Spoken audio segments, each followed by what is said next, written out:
Hey guys, tonight we're heading far back. So far, in fact, that coffee hasn't even been invented yet. You're in ancient Mesopotamia. Caffeine breaks? They involve lukewarm barley beer. And paperwork is written in clay with sticks. Picture yourself, seated on a reed mat, in the dim corner of a bustling scribal office. The scent of old incense and hot mud hangs in the air. Your fingers are already sore, from inscribing wedge-shaped symbols into yet another damp tablet. Your eyebrows twitch as a fly hovers above your inkwell. Wait. No. That's a beetle. It's fine. Totally fine. Just part of the ambience. So, before you get comfortable, take a moment to like the video and subscribe. But only if you genuinely enjoy what I do here. And hey, drop your location and local time in the comments. It's always fun to see where and when you're watching from.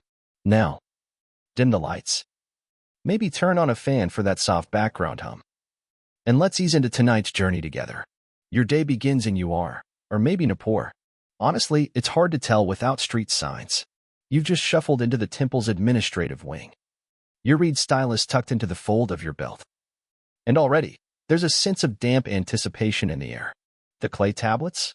Still soft from last night's rain. The ceiling sags slightly. Woven reeds tired from holding off centuries of heat and dust. You lower yourself, cross-legged, before the low work table, where today's assignments await. Kiln-baked, sun-warped, and still steaming faintly from morning sun. Your boss hasn't shown up yet, which is both a blessing and a subtle omen. He has a way of showing up exactly when. You've misaligned the third line of your date inventory record. The other scribes? Already muttering. One is squinting at a delivery receipt about sheep that may or may not exist. Another is furiously scraping yesterday's rejected tax record back into malleability. You suppress a sigh, grab a fresh tablet, and begin recording barley rations for temple laborers. Your stylus scratches quietly. Tick, tick, wedge, tick. A bird coos lazily from the window slit, and someone, far off, is singing off-key about the river rising. You try to focus on aligning your glyphs, but the sun's already slanting into the room, turning your tablet into a reflective glare trap. You shift your robe, lean sideways to block the light. Welcome to ergonomic hell circa 1800 BCE. By now, you're developing what modern chiropractors would call tablet neck. Your back aches, your knees, locked into a permanent W shape, and you still have 20 more entries to go. Before the barley page is full, you'd kill for a break. Except that wouldn't be very temple appropriate. Plus, the last guy who took an unscheduled nap was reassigned to goat counting duty in the outer district. No thank you. There's a smelled, faint, sour, unmistakably administrative. Hot wax, faint dung smoke, and the unwashed linen of everyone too important to care. You glance up, catch the eye of a fellow scribe. He raises his eyebrows meaningfully, then gestures toward the courtyard. A break. A real, sanctioned, boss is still missing coffee break minus the coffee. You nod solemnly. Press your tablet into the holding rack, carefully avoiding last week's collapsed receipts. Then you shuffle toward the exit, your sandals slapping softly on the packed earth floor. Out in the hallway, the temperature spikes. 10 degrees, at least. The narrow corridor, funneling sunlight straight into your eyes. A passing porter nearly flattens you with a basket of figs. You recover with surprising grace by tripping into a stack of amphorae and pretending you meant to inspect them. Outside, the world is buzzing. Merchants shout in at least 3 dialects. A monkey, someone's pet, surely scampers up the temple steps. And in the corner, near a cracked water basin, the other scribes are already gathered in a loose circle. You join them. The warm wind rustles your robe. Someone passes around a chunk of dried dates. Another tears a piece of honey flatbread. And mimes exaggerated chewing. It's not exactly Starbucks, but the camaraderie is real. You chew thoughtfully, gaze up at the bleached sky, and wonder, for a brief, sugar-fueled moment, if the gods really do read the reports you write for them. This is your break. No scrolls, no stylus, just you. A sticky fig, and a growing awareness that you're sweating through your robe again. Historians still argue whether scribes were high-ranking professionals or overworked clerical footnotes. In practice, you feel like both. Respected? Yes, but also perpetually blamed. When someone's donkey permit goes missing, suddenly, someone coughs. A warning sound. The boss is coming. The circle breaks. Like startled pigeons, you duck back inside. Palms sticky. Heart racing. Clay waits. The stylus calls. You sit, sigh, and prepare for the next 1,000 glyphs. You resume your perch on the rough mat, fingers flexing stiffly around the reed stylus. It's already drying out from the heat, and the fresh tablet before you glistens, just enough to make you nervous. One false wedge, and you'll be smoothing the whole thing with a damp rag and starting over. Again, your task this afternoon? Transcribe a long list of barley shipments from Sapar. Exciting, right? Except, whoever wrote the original tablet had handwriting like a drunken goat. Even by cuneiform standards. It's bad. Wobbly strokes. Inconsistent spacing. Mysterious symbols that look suspiciously like doodles. One of them might actually be a doodle. Is that a fish juggling? You can't tell. You squint. Try to decipher whether the number scratched next to oxen fodder is a 6 or a 60. You glance at the scribe beside you for guidance. But he's too busy muttering under his breath and rolling his eyes at his own clay. Passive aggression, you're learning, transcends millennia. One tablet nearby reads, "For the 3rd time, the barley was wet. Stop storing it near the goats." Another simply says, "This is the last time I rewrite this list." You smile sleepily at that one. Some poor scribe 3,800 years ago clearly had a bad Tuesday too. You add your own note, carefully etched at the corner of your tablet. Corrected for the 3rd time. Still smells like fish. You're pretty sure your supervisor won't read that far down, but it gives you peace. A little revenge in wedge form. Outside, you hear a goat bleat. It's not just any goat. That's the snack goat.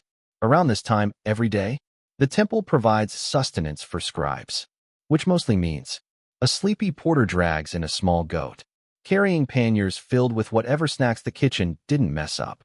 Dried dates, slightly stale honey cakes, sometimes a scoop of lentils wrapped in fig leaves, and barley beer, if you're lucky. And the kitchen priest hasn't been dipping into the supply again. You stretch your legs and walk toward the entryway, where the goat stands, chewing a reed basket handle. The panniers clink softly, with ceramic cups and bundles of food. One of the junior scribes unstraps a bundle and hands it to you like it's a sacred offering. It's not much, a triangle of sesame bread and something sticky with honey, but it smells divine. You chew slowly. The honey hits first, warm and a little burnt, followed by the faint taste of clay dust that never quite leaves your mouth. You sip from a chipped clay cup, lukewarm barley beer, tangy and gritty, and let the flavor dissolve. The last 2 hours of wrist pain. This goat, you realize, is your closest approximation of a vending machine. You glance at it, and for a moment, you swear it winks. The porter leans against the wall nearby, arms crossed, looking like someone whose entire personality revolves around goat management. You nod at him in solidarity. He doesn't smile, but he does adjust the goat's pannier straps, like he's fluffing a guest pillow. Respect. Historians still argue whether this whole goat-based snack delivery was ritual, routine, or just improvisation. Some scholars think it was tied to temple offerings, redistributing sacred leftovers. Others think it was part of a proto-employee benefit system. You personally think it's just convenient. Plus, the goat seems happy. Back at your tablet, you sip the last of your beer and scratch the final wedge into the barley log. Just in time, too. Your supervisor enters. He's wearing his usual leopard skin sandals, hand-stitched, extremely flashy, and probably reserved for mid-level officials trying to overcompensate. His beard is immaculate. Seriously, there's not a curl out of place. He's holding a long stylus, like it's a royal scepter. He says nothing at first, just looms over your shoulder, eyes scanning your tablet. You hold your breath. Then he nods, just once, and grunts. That's as good as it gets. Still, you know what's coming. He picks up the tablet you finished this morning and examines it with the quiet intensity of a man searching for emotional subtext in a grain log. There's a smudge here, he says eventually, pointing at a spot that looks perfectly normal. You don't argue. You just nod and say, "I'll rewrite it." He nods again, then adds, "But this one, decent effort." Decent effort. The Mesopotamian equivalent of a standing ovation. You beam internally. Then you sigh, because you still have to rewrite the smudged one. Your supervisor disappears down the hallway, sandals slapping rhythmically. You can't help but wonder how long it takes him to curl his beard every morning. There's a rumor he uses heated bronze tongs. Another scribe claims he has a servant who just mists it with oil all day. You stretch again. Your fingers are cramping. But now that the tablet's approved, you can file it in the kiln drying rack and start something new. You pick up a message tablet marked urgent. It's been sitting there all morning. Of course it's urgent. And of course, you'll be the one to deliver it. You tuck the urgent tablet under your arm, like a sacred relic, careful not to smudge the inscription, and rise from your mat with a satisfying series of joint cracks. Outside, the temple corridor has grown hotter. Somehow, you're reasonably sure. The sun itself has moved closer to the earth since breakfast. Your sandals stick faintly to the packed dirt floor as you walk. And the scent of overripe dates, mixed with camel sweat, rides the air like an invisible fog. Your destination, the merchant district, where this tablet must be delivered by hand. Yes, hand, despite the ancient world's surprising ingenuity. Irrigation systems. Math. Ziggurats high enough to give your dreams vertigo.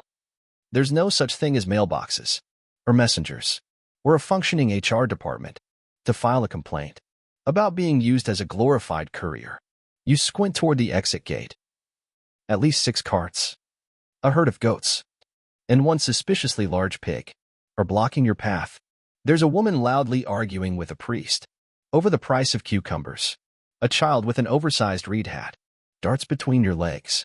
You stagger, regain your balance, and hug the clay tablet protectively.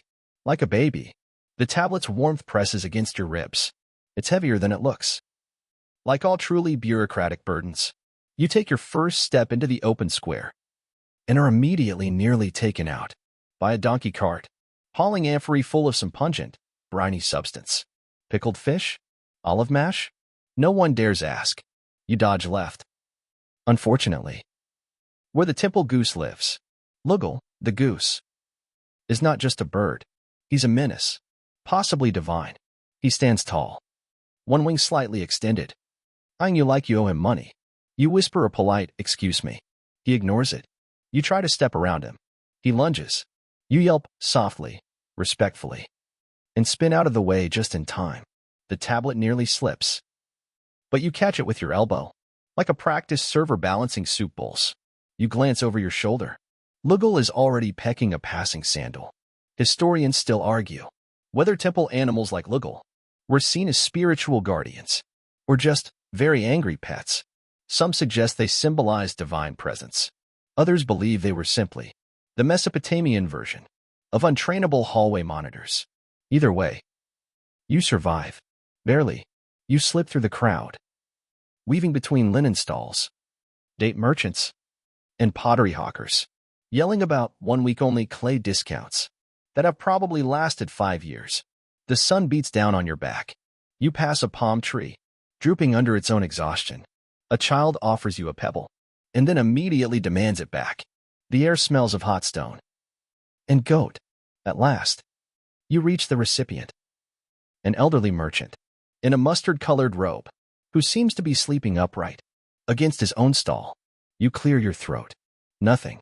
You cough softly. Still nothing. You consider tapping his shoulder. But this man's been through at least 5 droughts, 2 city sieges, and possibly 1 brief encounter with an angry sky god. You settle on speaking louder. Message from the temple. You announce gently.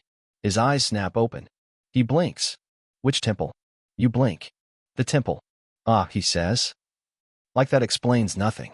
Still, he takes the tablet, with hands as dry as baked earth, and inspects it without thanks. You're dismissed with a grunt. You linger awkwardly for a moment, unsure whether you need a receipt. You do not. On your way back, you allow yourself a brief detour through the alley of scribes, a shaded row of shops that sell styluses, wax boards, and all the latest in clay tablet accessories. You admire a new two-prong reed with a slightly curved tip. Very trendy. A child tries to sell you a clay stamp with your name already wrong on it. You head back toward the temple, only to be momentarily distracted by the unmistakable aroma of roasted onions. Your stomach tightens. You're approaching midday, and your body knows it. The lunch carts have arrived. You pause by the food stalls that cluster like gossip around the central square.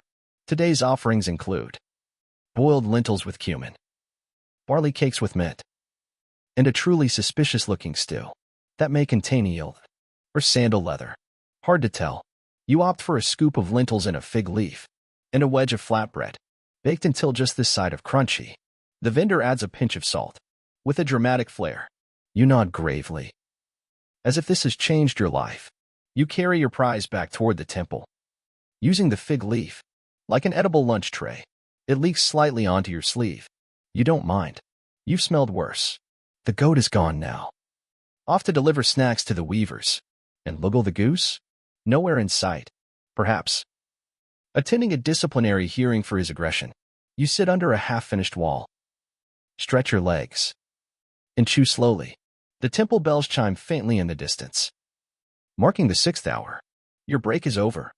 You wipe the last smear of fig juice from your fingers with the hem of your already sweat-damp robe.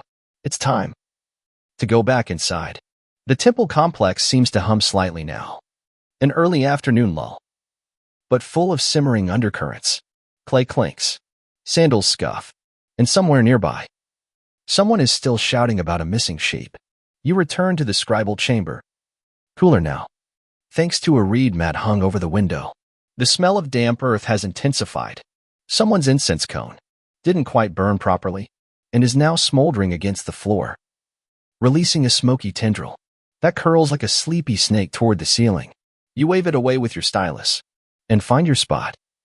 Though it's suspiciously warmer than when you left, either the sun shifted or someone's been borrowing your mat. Again, you glance around. Napor. Yes, another scribe is actually named Napor. Is pretending to read a tablet, upside down. He avoids eye contact. You say nothing. The passive-aggressive energy here is sacred. Everyone knows. No one acknowledges it. You begin on the next task. Compiling a receipt ledger for temple livestock. A real thrill ride. The table of contents reads like a petting zoo inventory. 10 goats, 3 oxen, 1 possibly mythical white donkey, and an alarming number of sheep, owed by people who claim they've never seen a sheep, let alone owned one. Each entry requires a name, number, exchange date, and witness marks. Half the witnesses just drew a stylized fish or some personal symbol you suspect means not my problem. You dutifully copy it anyway, as your stylus makes slow, soft impressions. Your ears catch the familiar cadence of gossip. Whispers, chuckles, a slight gasp. You look up it without lifting your head. The scribes near the window are clearly talking about something juicy. You inch your mat closer, just casually, like you're repositioning for light. No big deal. And then she said it wasn't her turn to sweep the offering floor, but she was seen leaving the granary with half a basket of dried apricots. The sentence ends in dramatic silence. This is prime content. In Mesopotamia, temple gossip is a competitive art. No detail too petty, no scandal too small. You've heard tales of marriages arranged just to spite rival scribes, of secret love notes baked into ceremonial bread, of priests caught rehearsing praise songs slightly off-key. Today's hot topic? The high priest assistant. Apparently, she misrecorded the moon phase during the last ritual and blamed a cloud error. The temple astrologer is livid. Something about realigning star maps and a goat's birthing schedule now being 3 days off. You raise your eyebrows. Someone behind you sighs dramatically and mutters, typical. Historians still argue whether Sumerian astrology was primarily scientific or symbolic. Many records show careful planetary tracking. But there's debate over whether people really believed Venus caused grain to sprout faster. Then again, you're watching a grown man scowl at a waxboard because Mercury is acting weird. So maybe they did. You return to your tablet. But now your handwriting is looser. Your shoulders more relaxed. Gossip works like cheap aromatherapy. It doesn't solve your problems, but it makes them feel distant. One of the older scribes, who claims he once touched a ziggurat brick, blessed by Ninurta himself, starts humming a temple song under his breath. It's an old tune, half prayer, half lullaby. His voice is low, almost like bees in a jar. The ambient noise of scribes at work. Stylus taps, shifting feet, rustling linen, becomes oddly soothing. You let the rhythm pull you in. You're deep in sheep tax math. When someone near the doorway clears their throat, it's the priest's cousin. Again, he carries himself like a man who's accidentally acquired minor power and refuses to let it go. His robe is embroidered, just enough to say, I matter, but not enough to say, I'm useful. He's holding a tablet. His pinky is extended dramatically. I need this copied, he says. Not to anyone in particular, but just loud enough that someone must obey. You are someone. You take the tablet, not solemnly, and glance at the contents. It's a list of temple repairs, entirely dull. You notice he's already signed his name twice and underlined it in red ochre. You blink, slowly, as he leaves. Someone whispers, he once signed a prayer tablet to himself. You bite your lip to keep from laughing. There's not much else to do, but get back to it. You press the original and the blank, side by side, line by line. You copy the repairs. Crack in eastern wall. Moss on inner altar. Frog infestation, moderate. You pause at that last one. Moderate? You write it anyway. Outside. The sun begins its slow tilt downward. Shadows creep into the chamber. Like lazy cats. The heat lessens.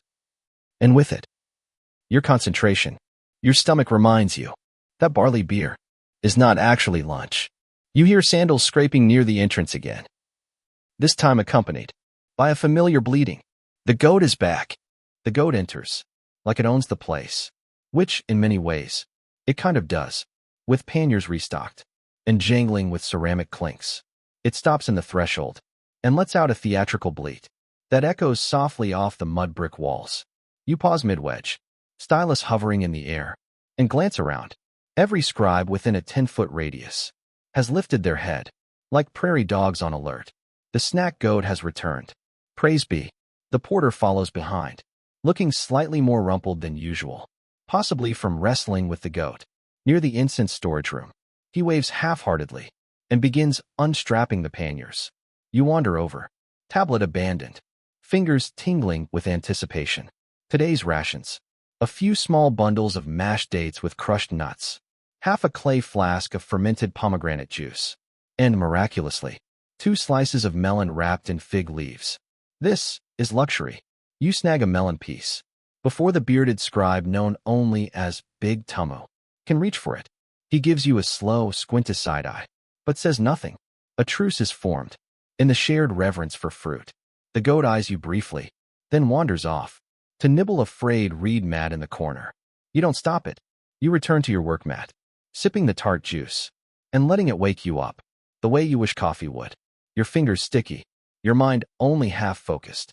You reopen the repair copy assignment. There it is again. Frog infestation, moderate.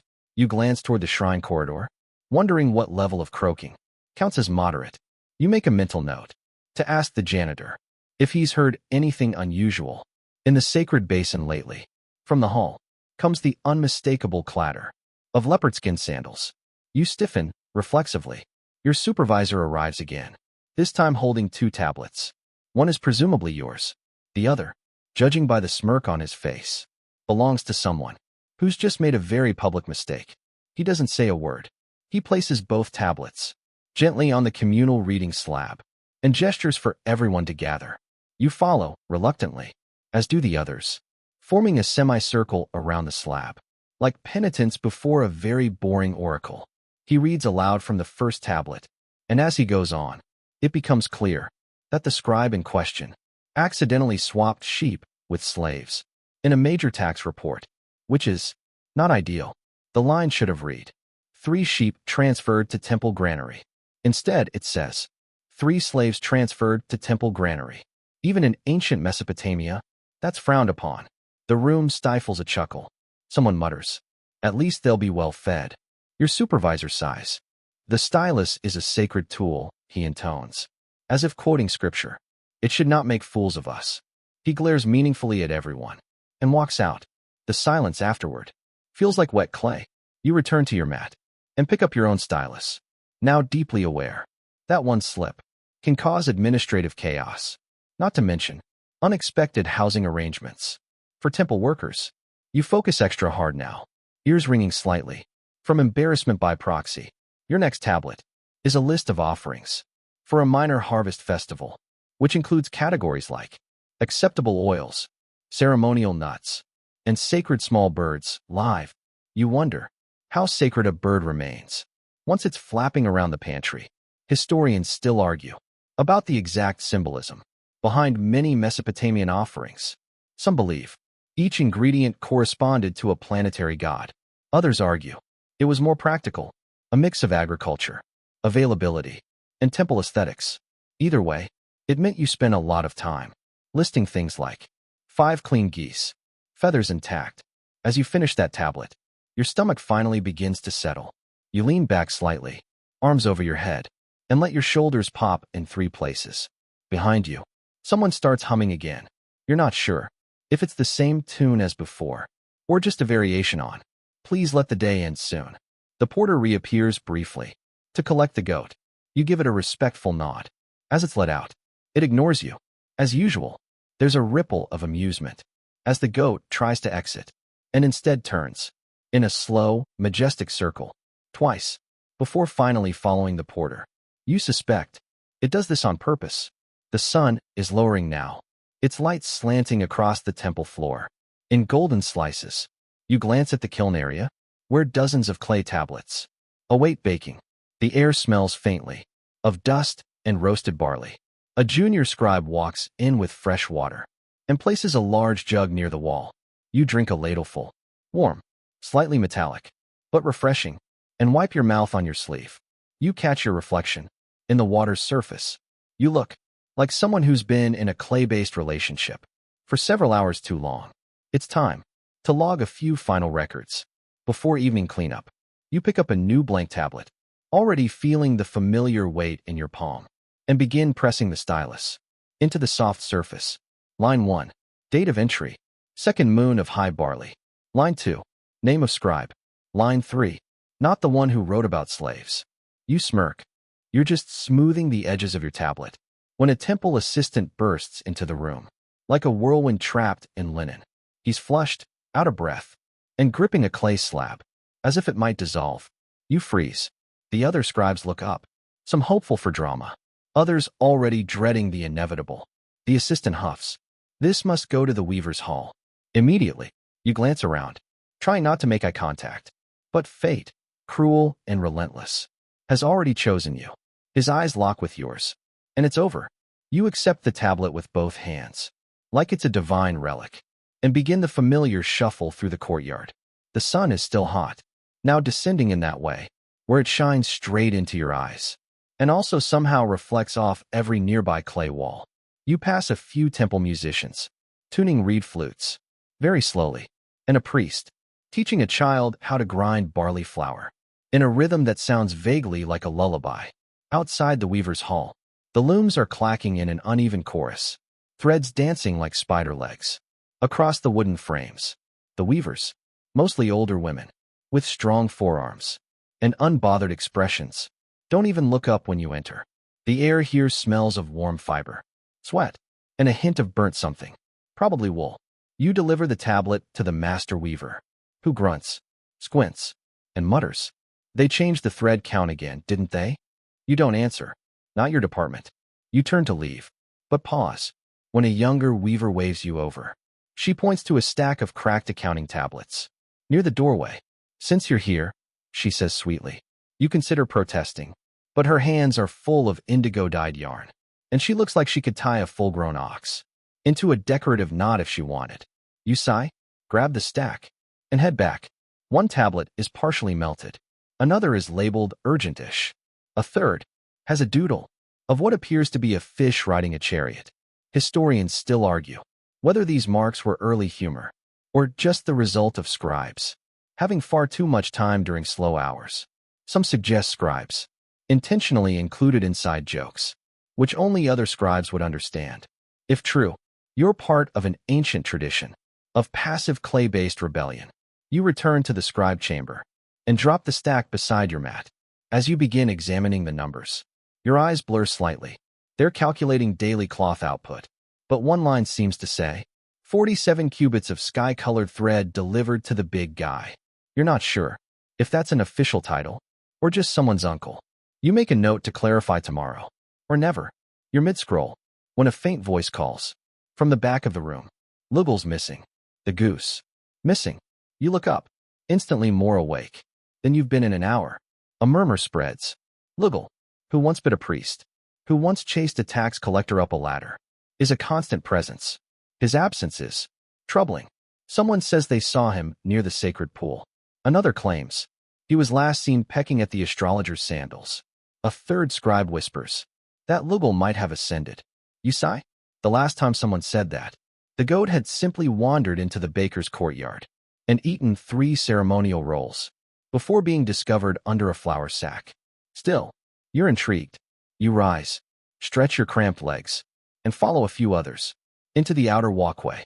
You find Luggle near the water basin, proudly standing on a low wall, wings slightly extended, honking softly at his own reflection.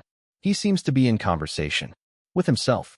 Every few seconds, he pecks the water, then struts, as if demonstrating dominance, to an invisible rival. Relieved, you return inside, but not before noticing something curious. 2 fish jump in the pool as Luggle honks, almost in sync. You file that away mentally. Probably nothing. Probably divine. Back at your station, you pick up a new blank tablet and look at the work order. Monthly review of temple courtyard repairs. You begin listing. Crack in north wall. Minor. Drainage near fig tree. Poor. Goose presence near sacred pool. Dramatic, but tolerable. Your stylus glides more easily now. The afternoon has mellowed. Fewer interruptions. The sun has softened into a golden hue. You catch a breeze from the half-open window, just enough to carry the scent of baked earth and crushed mint leaves from the kitchen garden. You close your eyes briefly. Someone drops a tablet. You jolt slightly. Look over. It's Big Tummo again. He shrugs. Slipped, he says. His toes are suspiciously sticky with date syrup. You return to work, carving lines into clay that will outlast you. That may be read centuries later by someone trying to make sense of moderate frog concerns, or why the goose was allowed near tax forms. The weaver's numbers are almost done. You ink the last symbol, check it twice, and sigh. And then, naturally, the astrologer walks in. He sweeps in like a warm gust of incense-scented wind, robes swirling, beard braided with copper thread, eyes darting with the kind of urgency that only planetary panic can provoke. The astrologer doesn't walk so much as announce his presence. Through posture, he's already holding a wax board high, like a royal decree, muttering something about the stars being in absolute chaos, and the goat eclipse returning earlier than expected. You blink, tablet still in hand. He stops in the center of the scribe room and clears his throat. Venus has moved into Virgo, he says, in a tone that suggests both doom and mild inconvenience, which means all prior contracts signed under Gemini are null. A groan rises from the scribes around you. One scribe lets his head fall backward onto his reed mat. Another dramatically drops his stylus. You, however, stay still, because you just rewrote 3 of those Gemini-signed contracts. This morning, the astrologer continues. Additionally, Mars is out of alignment with Ishtar's gate. We believe this affects taxation accuracy. You stare. The man is genuinely suggesting that a distant planet's movement may have altered barley inventory math. Historians still argue whether these celestial alignments were used as ritual guidance or just a convenient excuse for administrative resets. Some say they reflect a deeply spiritual worldview. Others, scribes especially, suspect it was just one more way to keep the ink flowing and the goat-fed bureaucracy spinning. You set down your tablet with the resigned air of someone who's seen this celestial shuffle before. A few other scribes quietly begin sorting through recent ledgers, flipping over tablets, with expressions that land somewhere between despair and gentle sarcasm. The astrologer, clearly not planning to help, hands off the wax board and vanishes in a swirl of linen and sandal slap. You glance down at the wax board. It's covered in arcane symbols, 3 exaggerated crescents, and what appears to be a frowning goat. You do not ask questions. You simply begin a new clay tablet and scratch at the title. Revisions per astral guidance, Venus in Virgo. There's a kind of relief in the repetition. You know the wedge shapes by heart now. Your fingers move on instinct. There's even a rhythm to it, like the gentle pacing of breath. Before a nap, beside you, someone mutters, "At least this gives me a reason to fix that barley miscount." Another replies, "I'm not doing anything, unless Mercury personally signs off." You keep your head down, smiling faintly. Outside, a faint breeze finally finds its way through the window slats. It rustles your tablet shelf, flutters your robe against the clay bench, and carries in the distant sound of flute music. Soft, meandering, like a lullaby with no urgency at all. You pause and let the moment stretch until you hear your name, not shouted, not even loudly spoken, just murmured by the temple assistant, who appears in the doorway, holding what is unmistakably another urgent tablet. You take it wordlessly. It's marked with the seal of the Irrigation Council. You groan internally. You know exactly what this means. The council is arguing again. Irrigation logs are infamous for their sheer pettiness. Petty and eternal. Every month, without fail, there's a dispute over whose canal is blocking whose reeds are overgrown, whose water buffalo keeps stepping on ceremonial embankments. It's all very sacred and extremely muddy. This particular complaint begins in the second week of the high barley moon. The lower canal near Elder Eaker's field was once again obstructed by debris not of our doing. You sigh? You've read this exact sentence at least 7 times, just with different names. You glance across the room. A few scribes exchange knowing looks. One mouths the words, "Elder Eaker," with dramatic flair, like he's starring in a play. You get to work. Your task is to log the formal complaint, draw the current water flow chart, and insert the mandatory neutral statement. This tablet records grievances without blame, as the gods will reveal truth, which is scribe code for "We're not picking sides in your mud feud." You roll out a fresh piece of clay and begin to draw the canals. 1 long line for the main waterway, 2 curved branches for side channels, and, new this week, a tiny depiction of a tree stump lodged in the flow. You label it potential obstruction. You consider adding a smiley face. You resist. Historians still debate whether these canal records were primarily functional or ceremonial. Some suggest they were a form of legal theater, public performances of fairness for a society trying to keep peace in the mud. Others say they were taken seriously, enforced with actual teams of inspectors. You, personally, suspect both things can be true, and that those inspectors really didn't want to get their sandals wet. You complete the tablet, carefully smoothing the edges and pressing your seal into the lower right corner. The seal is your name in cuneiform, wrapped around the image of a fish. You don't remember choosing it. It might have been assigned, or it might have been a prank. Either way, you're now officially Fish Guy to the entire upper archive. You set the finished clay on the drying rack, beside a half-dozen other canal complaints. One features a drawing of what looks like a sheep stuck in a sluice gate. You don't ask. The sun's angle is dropping fast now. Golden light fills the scribe chamber. Outside, you can hear temple boys sweeping the courtyard, the rhythm of their brooms, brushing dust into small, precise spirals, adds a kind of meditative cadence to your thoughts. You close your eyes for a moment, your head tilted slightly, and let yourself imagine a world where canals clean themselves, stars stop moving for a week, and the goat learns how to knock before entering. But you know better. You rub your eyes and blink at the tablet in front of you. Your stylus has carved halfway through the word for irrigation. But for a few seconds, your brain read it as irritation. A fair mistake. Your neck clicks as you stretch, and your thoughts drift to one of the more persistent questions of Mesopotamian workplace etiquette. When is it acceptable to nap on temple property? You glance at the corner of the room, where a sun-warmed patch of reed mat looks suspiciously like a designated nap zone. A younger scribe is already half curled there, face down, on an unfinished inventory record. His stylus is still clutched in one limp hand. His sandals are off, pointed in two directions that suggest peaceful defiance. You envy him. The temple had no formal break room, per se, but everyone knew where the shade lingered longest, where the incense smoke, thin just enough to breathe, and where the overseer's sandals couldn't be heard until it was too late. If you were clever, you timed your filing walk just before the hottest part of the day and lingered in the shadow of the ziggurat until the light shifted, or someone coughed loudly in your direction.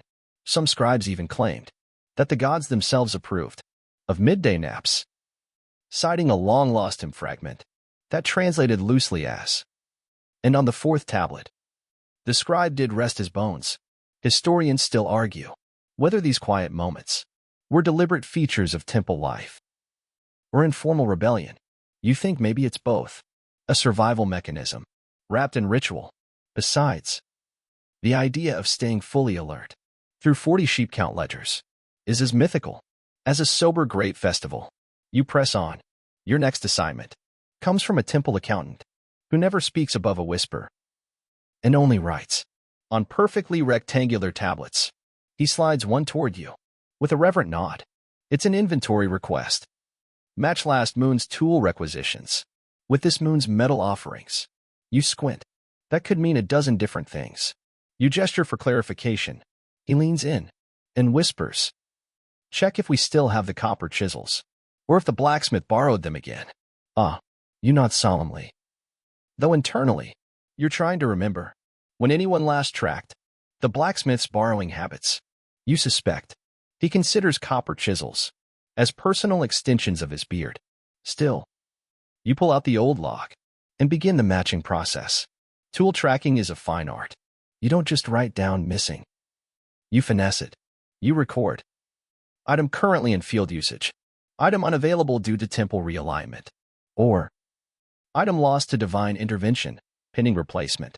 That one gets used more than you'd think. Midway through your third chisel entry, there's a polite knock, which is strange, because no one ever knocks. You look up. It's the head potter. Apron stained, arms dusted with red clay, eyes wild with the joy of having a crisis. "Receipts," he says. "I need receipts for 3 storage jars, 2 ink pots, and a broken bowl. That was not my fault." You rise slowly. The potter is notorious for breaking things in the most creative ways. One time, he tripped on a cat and landed in the oil jar shelf, breaking 7 in one fall. Another time, he claimed a gust of unusual wind tipped an entire row of amphorae. The scribes secretly keep a tally of his oops reports on the back of an unused wine permit. You take the list from him and begin a new tablet. 3 storage jars issued, stamped. 2 ink pots glazed, unreturned. 1 bowl allegedly broken by weather, unverified. He nods, satisfied. "May the gods favor your stylus," he says, turning dramatically, as if he hadn't just cost a half-week's paperwork. You sigh and file the entry. Another day. Another suspiciously shattered vessel. The conversation turns in the room. Someone mentions that the kitchen priest is hosting a mini-forum about temple labor practices. The discussion: should napping rites be formalized, especially near the ziggurat base? This sparks immediate debate. It's sacred space. One scribe argues. "Yes, sacred for peace," says another. Already reclining, someone proposes a chalk system to reserve nap spots. Someone else suggests a scribe lottery. Winner naps. Loser sorts tax tablets. You watch it unfold with tired amusement. Pressing another line into your own tablet. Suggested reform. Ziggurat shadow rotation chart.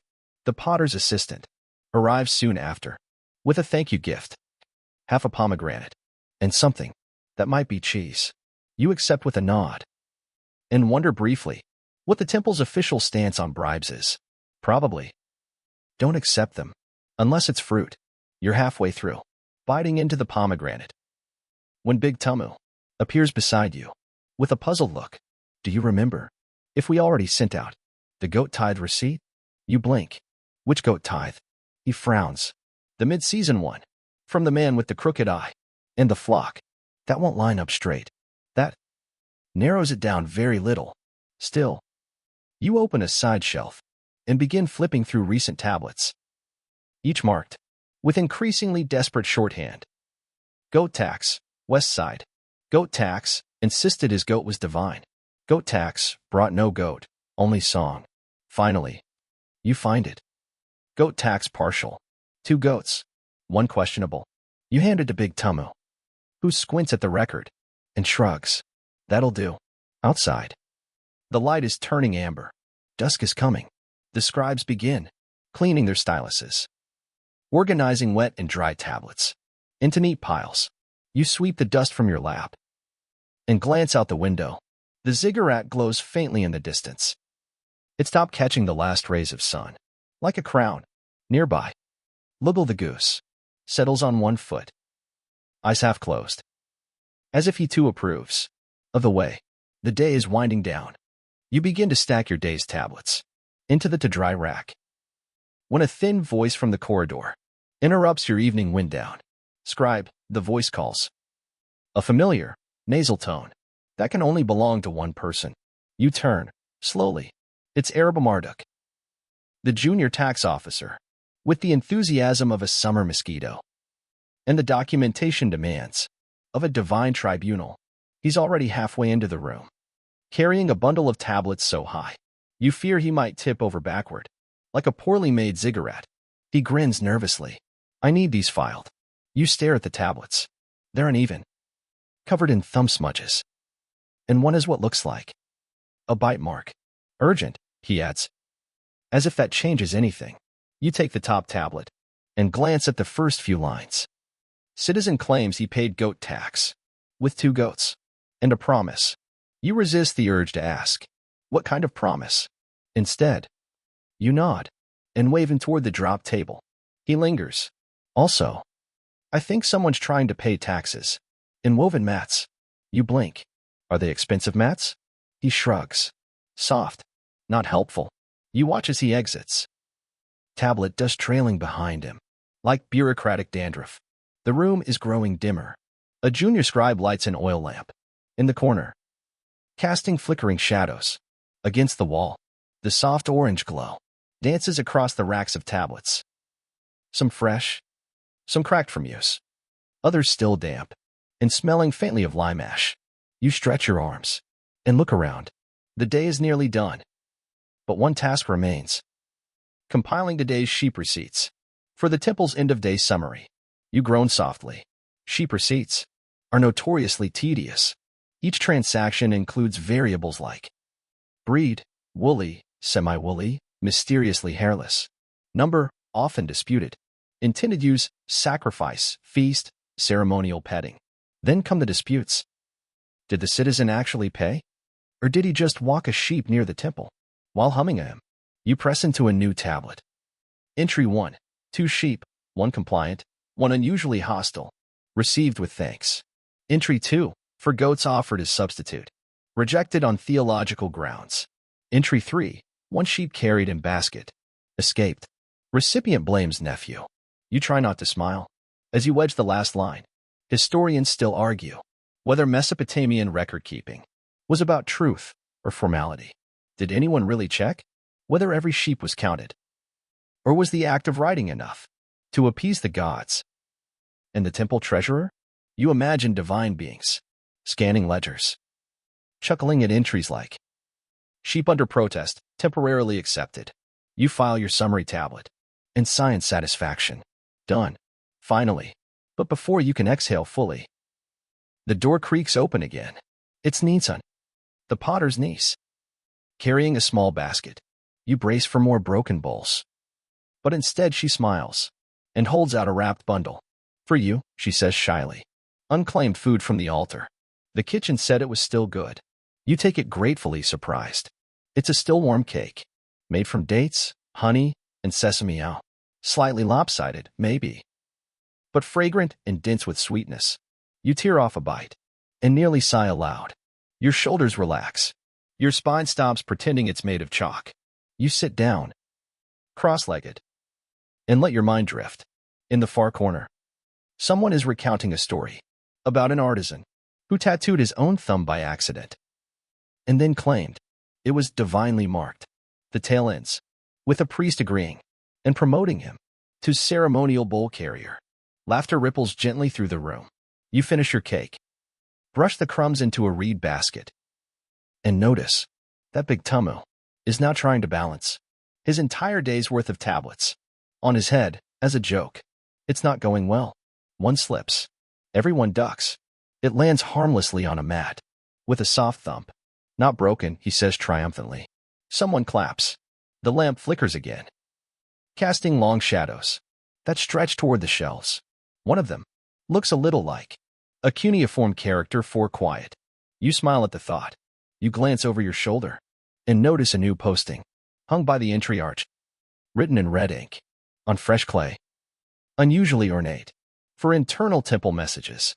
It reads, Festival of Akitu approaches. Prepare inventory of reed hats and decorative goats. Of course, you'd forgotten. The festival, the chaos, the need for precisely 17 decorated goats, 24 festival hats, and at least one person to pretend to be the god Marduk. Without laughing, last year's Marduk tripped during the opening hymn and dropped his ceremonial staff into the soup pot. You make a mental note.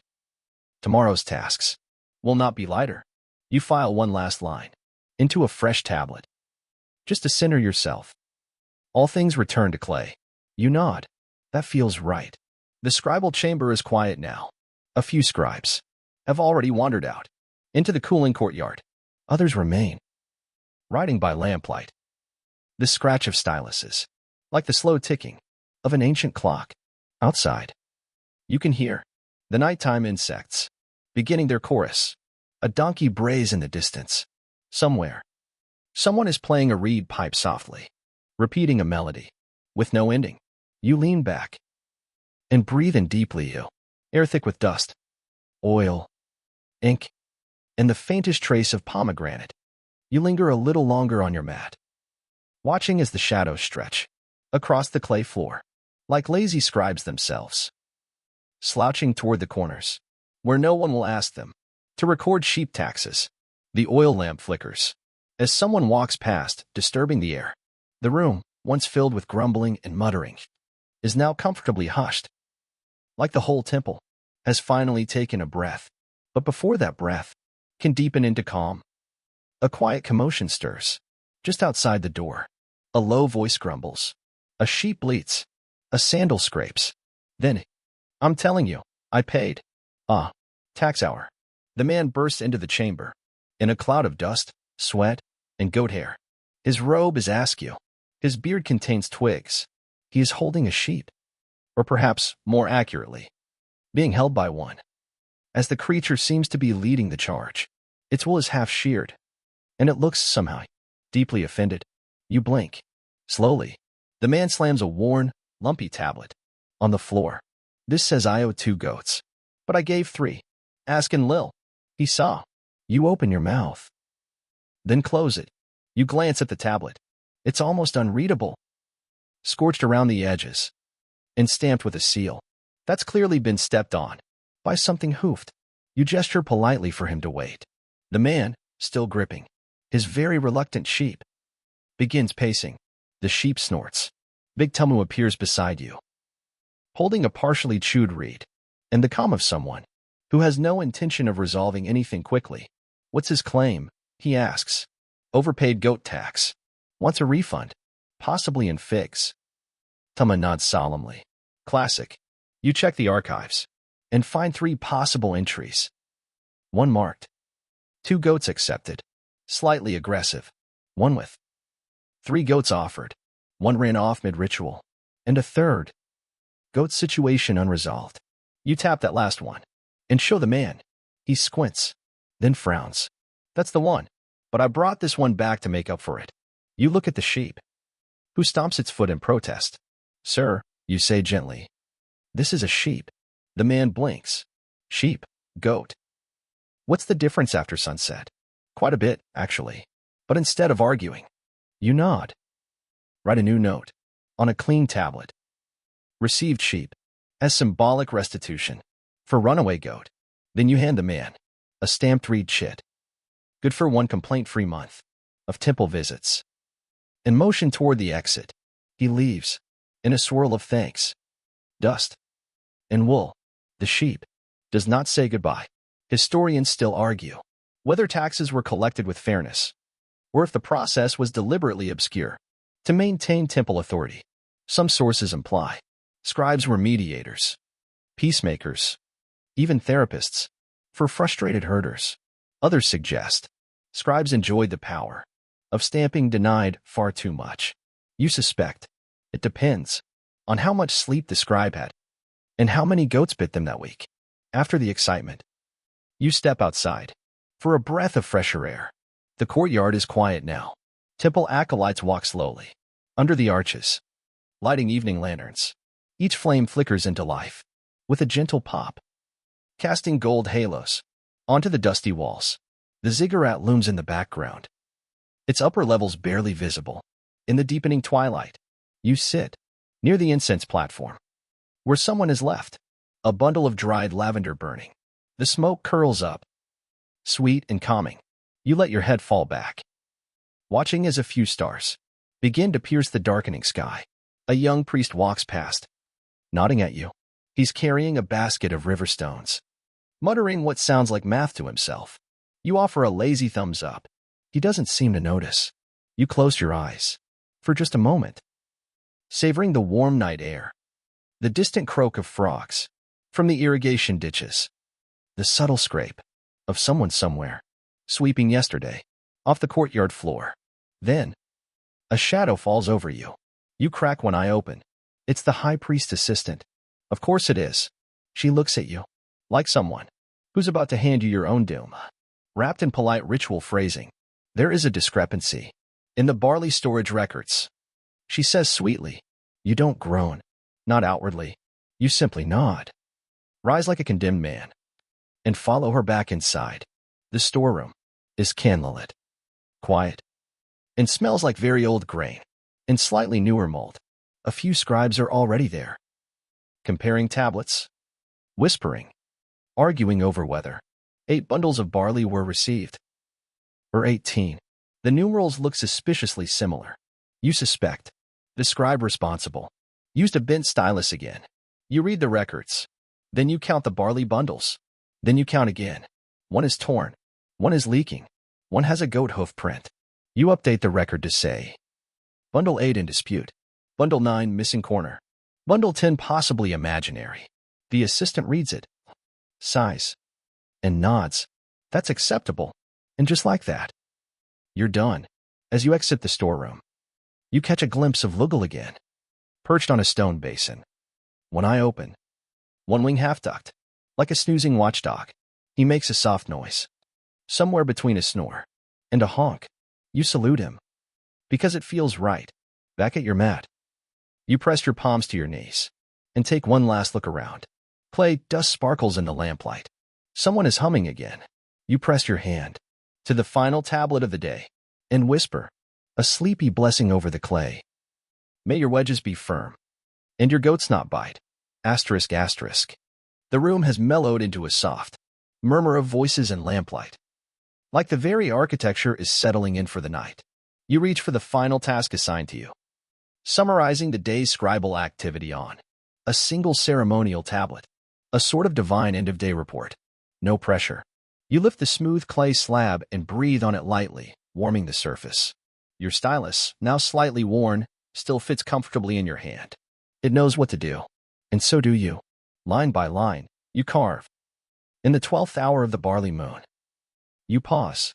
That feels too dramatic. You smooth it out and try again. Today, the temple records of barley, livestock, labor, and minor goat disputes were duly updated. One sheep arrived unexpectedly. One chisel is missing. Lugal remains present. A brief but honest entry.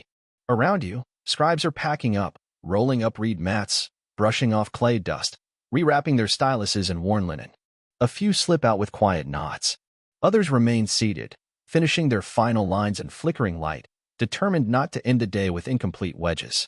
You join them for a moment longer, drawing the temple seal at the bottom of your tablet with steady care. The symbol resembles a star above a grain stalk, and while your hand wavers slightly from fatigue, the final mark lands true. You place the tablet in the drying shelf with a satisfying clink and exhale through your nose, more sigh than breath. That's when the artisan from the western kiln enters, looking like he's just wrestled an oven and lost. Someone logged a receipt for 20 ceremonial pots, he says, waving a scorched wax board. But we only delivered 19. One was defective. You stare at him. Defective how? He shrugs. It exploded. You pause. Before or after it was delivered? He frowns. It depends on your definition of delivered.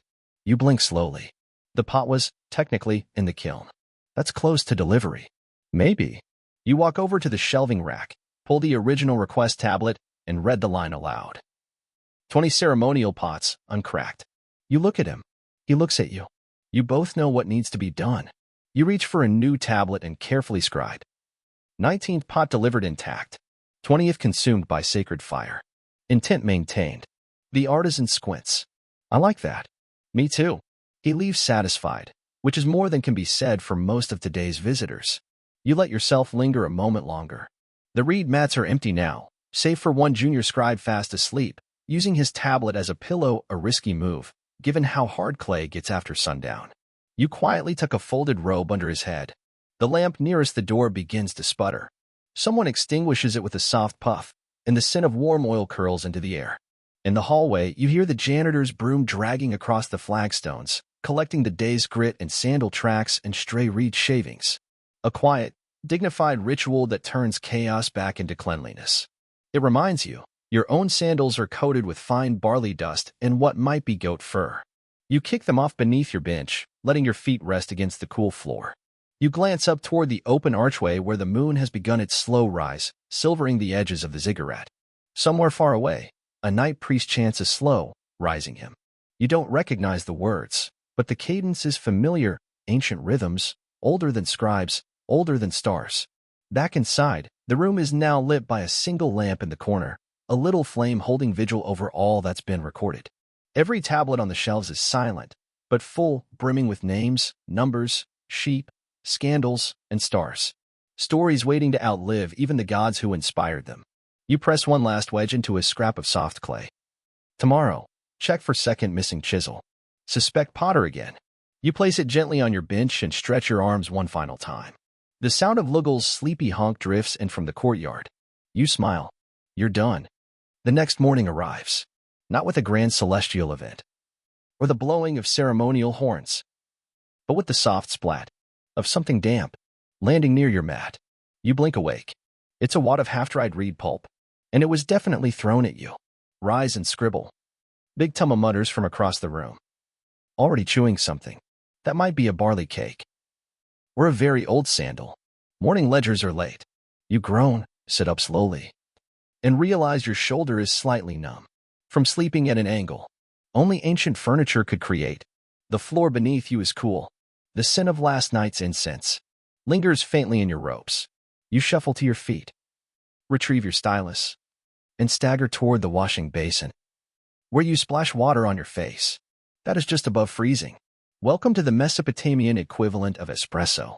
The sun is not fully over the wall yet, casting long blue shadows. Through the temple's east gate, a rooster crows half-heartedly in the distance.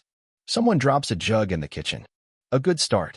Your first assignment of the day arrives in the hands of a boy no older than 10, carrying a tablet nearly his size. He hands it off, and runs. Sandals slapping the stone like applause. You flip it over. It's an updated livestock census.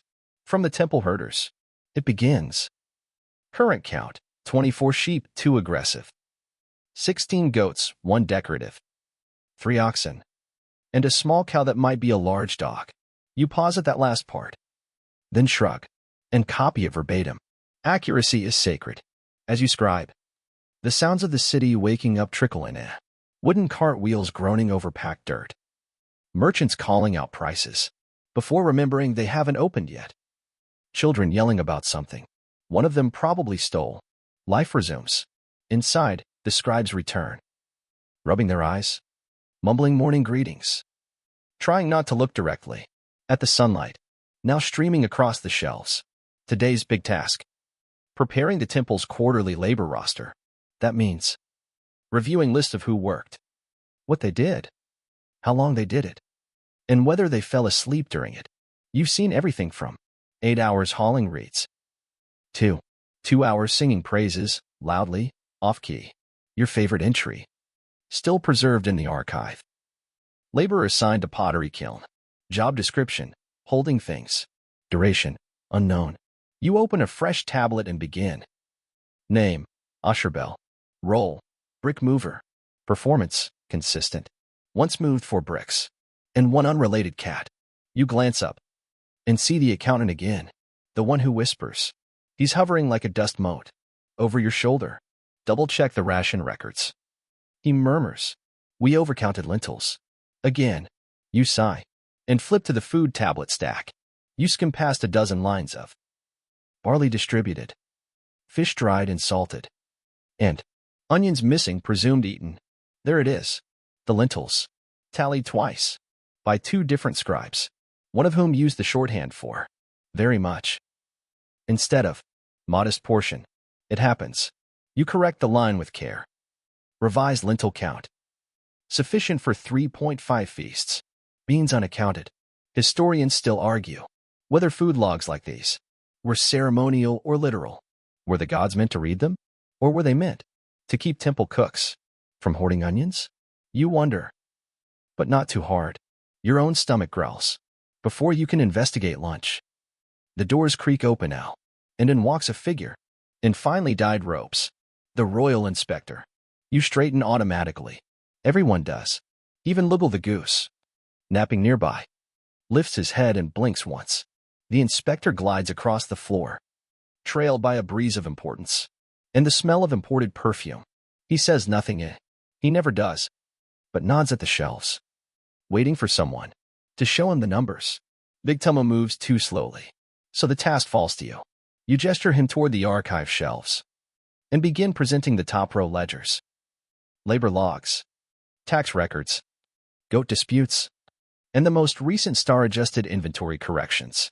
He nods periodically, once pausing to raise an eyebrow at a particularly creative seal. A stylized duck on a chariot. You say nothing.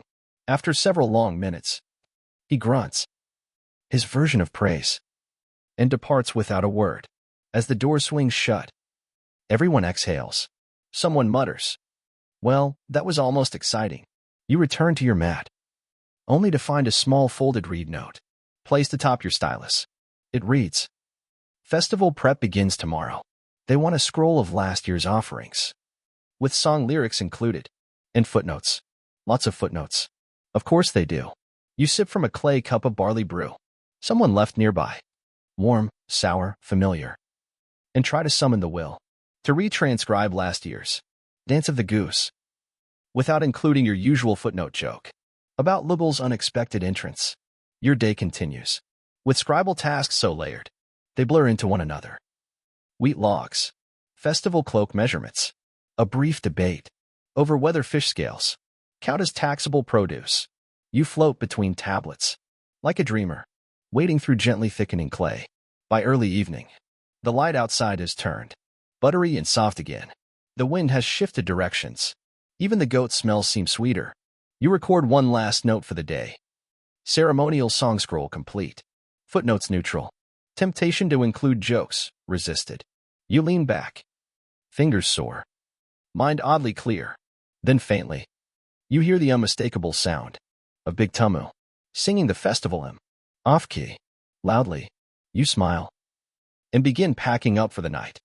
It's dusk again, and the scribal chamber is bathed in that golden light that makes even cracked walls and crooked shelving look poetic. You gather your tools with the reverence of a weary craftsman, stylus rolled in linen, ink-stained sleeves folded up. Today's tablets stacked neatly beside your mat. You've just finished the revised scroll of ceremonial offerings, including regrettably, the footnotes, and are ready to shuffle off to a quiet corner. When the familiar voice of the temple steward calls your name, sweetly, dangerously, you freeze.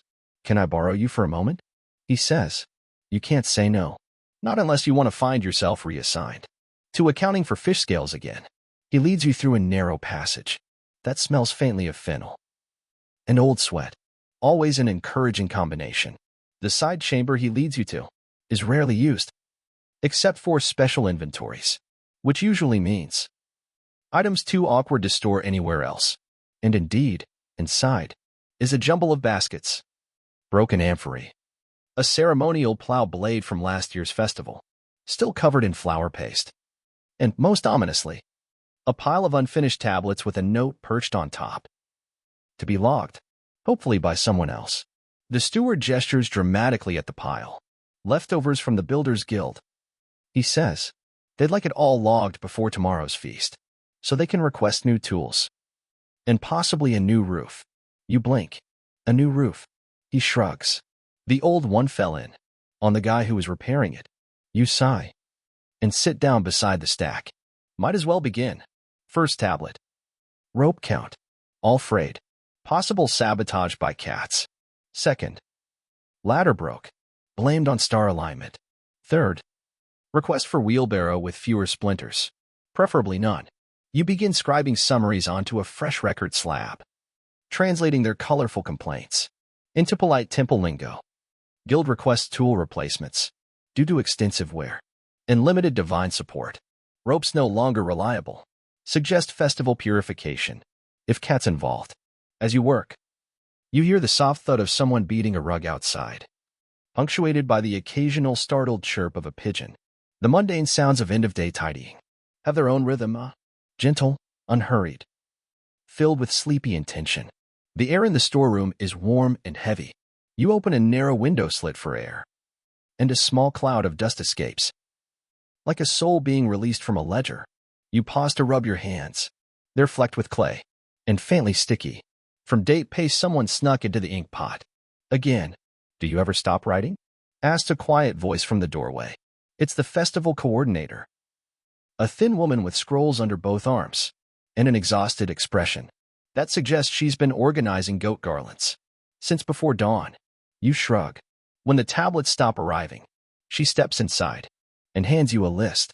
Add these names to the honorary guests for tomorrow's feast. One of them is the brother of the man who delivered the cucumbers. You raise an eyebrow. It's a political thing. She adds, unhelpfully. You scratch the names into a soft tablet, each wedge shape, feeling heavier than the last. One of the names is extremely long and seems to translate roughly as one who once gave a priest a very nice hat. You shorten it to nice hat guy. No one will question it. Historians still debate the nature of festival guest lists. In Mesopotamian temples, were they based on merit, spiritual status, political favor, or just who brought the ripest produce? The answer, you found, is almost always yes. You finish the name list and look up, only to find the coordinator has vanished. The scrolls she carried now lean in the corner, like abandoned ambitions. You pick one up. It's a song lyric draft, scribbled, chaotic, possibly the work of a tipsy priest, with too much time and too few rhymes for the word grain. You smile. You'll fix it tomorrow. Your muscles ache gently as you rise, tucking away the final record slab and straightening your robe. A layer of dust follows you as you step outside into the evening. The temple courtyard has transformed.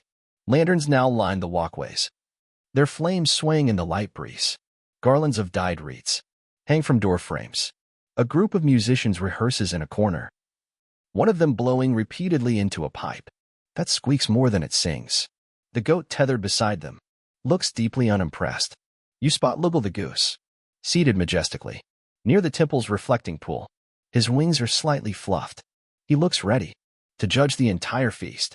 Without blinking once, you walk slowly toward the outer garden, the one usually off-limits to scribes during daylight, but curiously open now. The air here smells like jasmine and wet earth. A priest walks past, murmuring a prayer into the dusk. A child carries a clay bowl filled with fireflies. releasing them, one by one, toward the trees. You sit on a smooth stone ledge and rest your stylus on your lap. Above you, stars begin to pierce the sky, Venus shining brightest, smugly, as if she hasn't disrupted half your contracts this week. You yawn. You've earned it. A breeze picks up, carrying with it the sound of laughter, the clatter of feast preparations, and the occasional shout about missing lentils. You close your eyes and let it all swirl around you. Your hands still smell faintly of clay and sesame oil. It's not a bad way to end the day. You're still perched on the garden ledge when a shadow passes across your feet. You squint upward. It's Big Tummo, backlit by torchlight, and holding what appears to be a plate, piled precariously with festival food. He grins. You look like someone who forgot to steal dinner. You accept the plate wordlessly. It's warm, fragrant, and gently leaking something sweet onto your hands.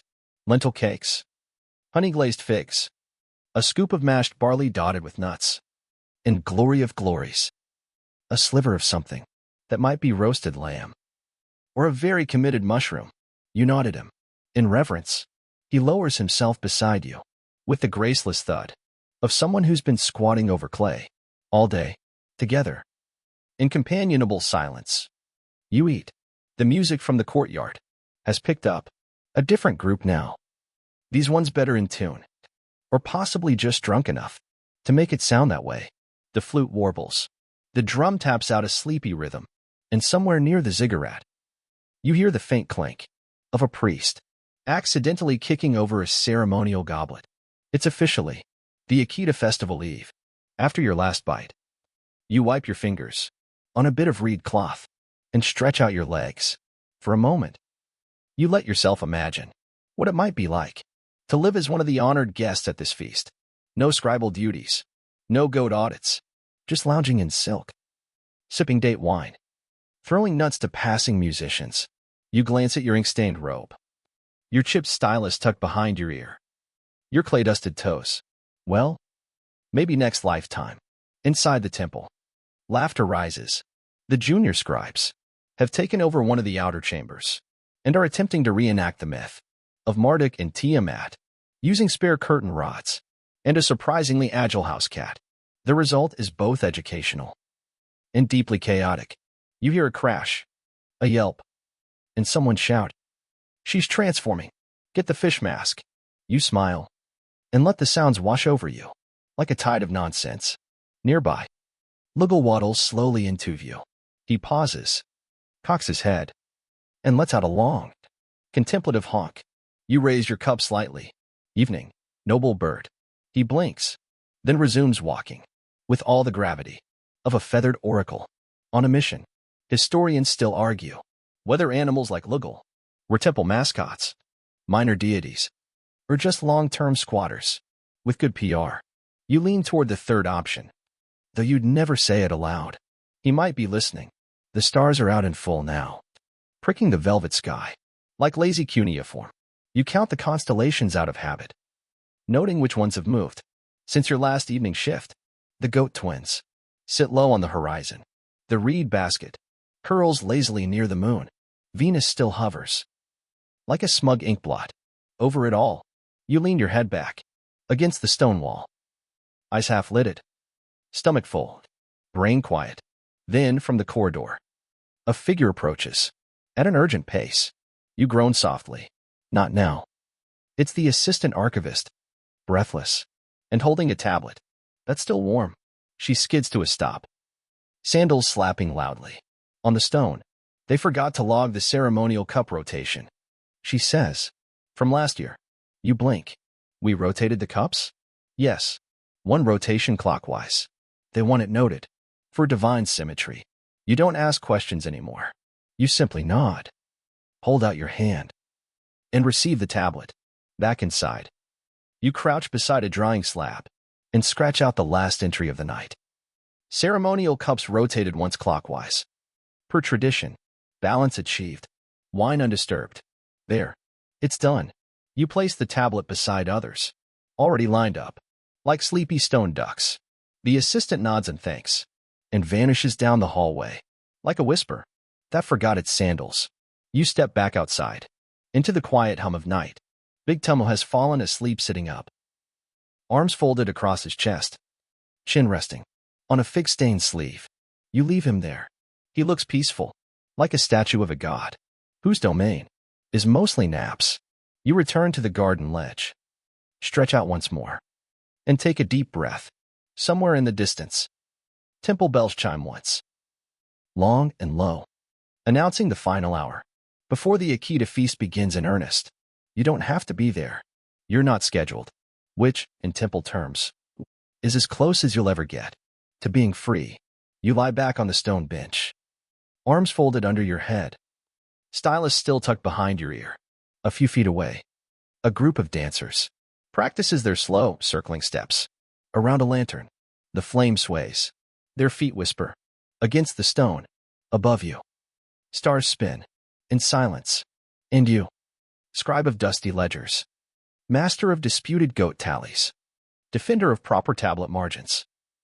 Finally, truly, exhale. The garden stone beneath you has cooled with the night, and you feel it pressing gently against your back, like an old friend, reminding you to rest. You're not asleep, not quite, but you're no longer entirely awake either. Somewhere between memory and dream, you hover, like a forgotten feather, caught in the lull of the breeze. Inside, the Akita feast has begun. You hear it, laughter like rainfall on clay, the muted clinking of ceremonial cups, clockwise rotated, of course, a tambourine, shivering to life, in someone's eager hands. Someone starts singing what might be a hymn, or might just be an enthusiastic list of all the bread types. At the banquet, it doesn't matter. The scent of roasted dates and spiced lentils wafts out from the temple corridor, curling through the air like a second prayer. You breathe it in, and your eyes drift toward the night sky.